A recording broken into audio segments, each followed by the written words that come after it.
ओम शांति। प्राण ऊर्जा, संजीवनी शक्ति, जितना हम उससे शक्ति लेंगे, जितना हम उसके सानिध्य में रहेंगे, जितना हम उससे जुड़ेंगे, विटामिन एन का डोज बढ़ाएंगे। ग्रीन वॉक करो। ग्रीन वॉक पता है? जंगल स्नान। पूरा दिन एक दिन जंगल स्नान करो, सुबह से लेकर रात तक जंगल स्नान। देखा गया है, रिसर्च हुआ है लोगों पर, लोगों ने किताबें लिखी है जंगल स्नान पर, ग्रीन रिवॉल्यूशन पर, ग्रीन वॉक पर। क्या होता है उसमें? आपकी सुबह जो एनर्जी है, सुबह डिप्रेस लग रहा है, किसी ने कल कुछ बोल दिया था, पूरा दिन भर जंगल स्नान किया, शाम में ऊर्जा ही दूसरी हो गई है। उसके बाद नंगे पांव चलो, जंगल स्नान, वो भी नंगे पांव। ग्रीन वॉक, इसको कहते हैं ग्रीन वॉक। ग्रीन वॉक के क्लब बने हुए विदेशों में। उसके बाद है ट्री हगिंग, झाड़ को गले लगा लो, झाड़ के सानिध्य में बैठ जाओ, झाड़ से बातें करो, झाड़ को हाथ लगाओ, ऐसे ऐसे महसूस करो उसका जो उसकी जो चमड़ी है, उसकी जो स्किन है, उसकी जो छाल है, उस छाल को स्पर्श करो, पत्तों को देखो, निहारो एक एक पत्तों को, और उस पत्ते के बारे में सोचो। बाबा ने पत्तों के लिए कहा, क्या कहा है? जो इस झाड़ के पत्ते होंगे वो आ जाएंगे। बाबा ने झाड़ के लिए क्या कहा है? ये झाड़ है, कल्प वृक्ष है। झाड़ के नीचे जाके बैठो। झाड़ के नीचे बैठने का कभी किसी ने अभ्यास किया है? एक दिन पिकनिक मनाओ, भोजन झाड़ के नीचे जाके करो, सारा दिन झाड़ के इर्द गिर्द घूमो। महात्मा बुद्ध का जन्म कहाँ हुआ? लुम्बिनी में, झाड़ के नीचे। सबसे पहले महात्मा बुद्ध झाड़ के नीचे जन्म हुआ। संबोधि कहाँ प्राप्त की? झाड़ के नीचे। सबसे पहला प्रवचन सारनाथ में कहा दिया? झाड़ के नीचे। शरीर छोड़ा, कहाँ छोड़ा? झाड़ के नीचे। चारों ही महत्वपूर्ण क्रिया जीवन की महान क्रिया झाड़ के सानिध्य में हुआ। ट्रीज में एक डिफरेंट बायो इलेक्ट्रिक फील्ड होता है, मैग्नेटिक फील्ड होता है। जब आप ट्री के सानिध्य में होते हो, झाड़ के सानिध्य में होते हो, कुछ और ही चेतना में परिवर्तन होने लगता है। सारा दिन भर, एक दिन पूरा झाड़ के पास बिताओ। राजयोग का अभ्यास झाड़ के सानिध्य में करो, बैठ जाओ और योग करो उसके पास। कई सारे झाड़ देखे होंगे, वहां ऐसा बना हुआ होता है, कल क्या कहेंगे उसको, प्लेटफॉर्म कहो, चबूतर बना हुआ होता है, वहां बैठ जाओ और वहीं पे भोजन करना।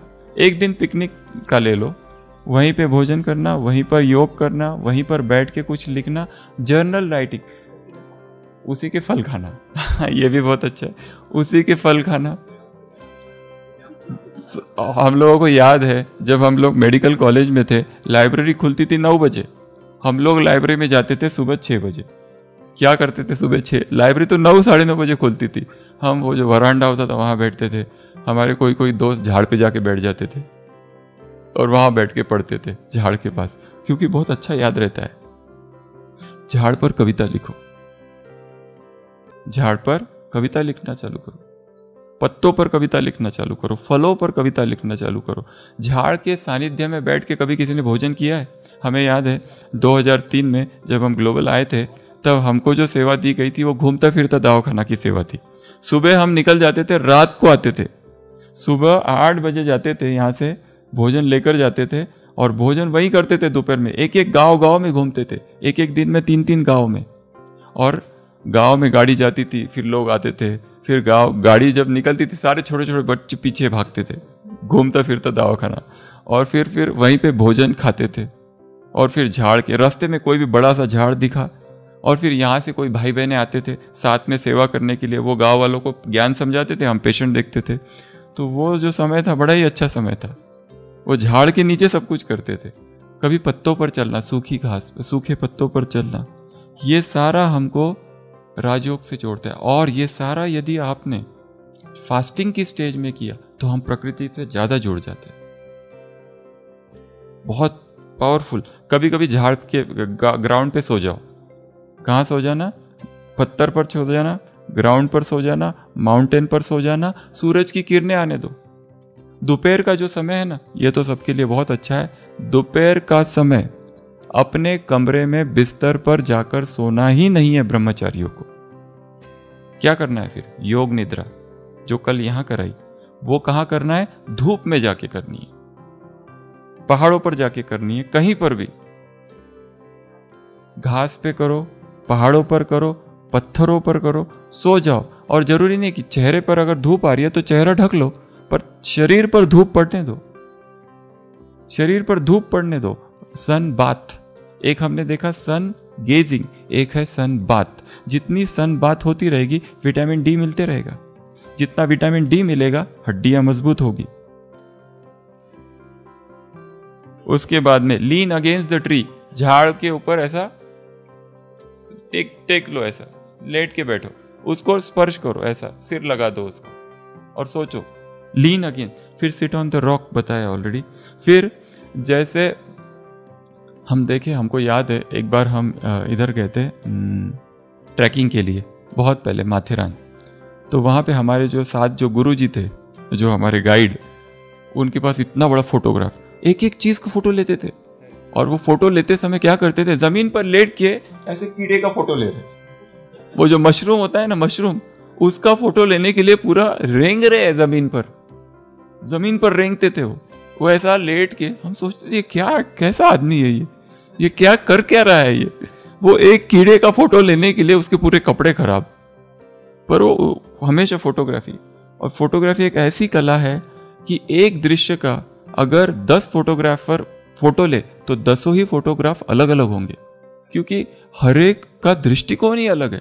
और ये कहा जाता है जब भी जंगल स्नान करने जाओ, जब भी जंगलों में जाओ, इलेक्ट्रॉनिक्स और प्रकृति का जोड़ दो। अर्थात प्रकृति बैलेंसिंग के लिए बहुत जरूरी है। जो हम इलेक्ट्रॉनिक्स की दुनिया में जीते हैं ना, आप इलेक्ट्रॉनिक्स का ही प्रयोग प्रकृति के सानिध्य में करो फोटो लेने के लिए।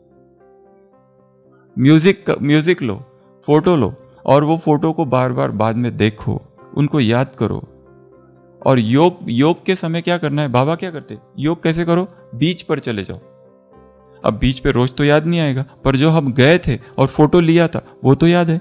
उसी बीच पर पहुंच जाओ, उस मंदिर के पास चले जाओ जिस भी 1000 सीढ़ियां थी और 1000 सीढ़ियां चढ़ के गए थे, वो वहां जाके जो फोटो लिया था वहां जाके योग में बैठ जाओ। अमृत वेले क्या करो, समुद्र के बीच पर चले जाओ, किसी गुफा में जाके तपस्या करो। ये जो मुरलियों में आता है कि अंतर्मुक्ता की गुफा, अंतर्मुक्ता की गुफा कहाँ दिखती है क्या, पर स्थूल गुफा दिखती है। जाओ गुफा में बैठो, वास्तव में जाके गुफा में 4 घंटा तपस्या करके आओ, देखो क्या होता है वास्तव में जाके। और दूसरा स्मेल, जो हर एक चीज जो दिखती है ना प्रकृति में, उसकी स्मेल लेकर देखो क्या है, ये फूल कैसा है, ये झाड़ कैसा है, झाड़ कैसा है, पत्ते कैसे है, पत्तों की स्मेल, हर चीज की स्मेल अलग अलग है।